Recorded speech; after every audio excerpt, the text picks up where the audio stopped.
विचार करा, लहान मुलीवरती पण अत्याचार असा पिढो ना मर्दानी अशी विचारधारा सोबत या सर्वे आणि निषेध करा. ऐकाय गव्हर्नमेंट आरोपीला फाशी कर, केले असे गुन्हे नाही वाचणार आरामखोर. कलमला धार आम्ही शब्द टाकू डोक्यात, कारण आमचा भविष्य दिसतोय धोक्यात.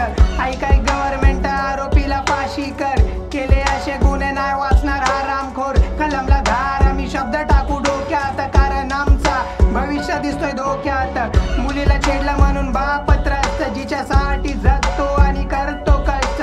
रेपिस्ट अस्तित्व झाला पाहिजे नष्ट, बदलापूरकर आम्ही देतो निषेध स्पष्ट. रेपिस्टला नाही आहे जगायचा हक्क, असे कांड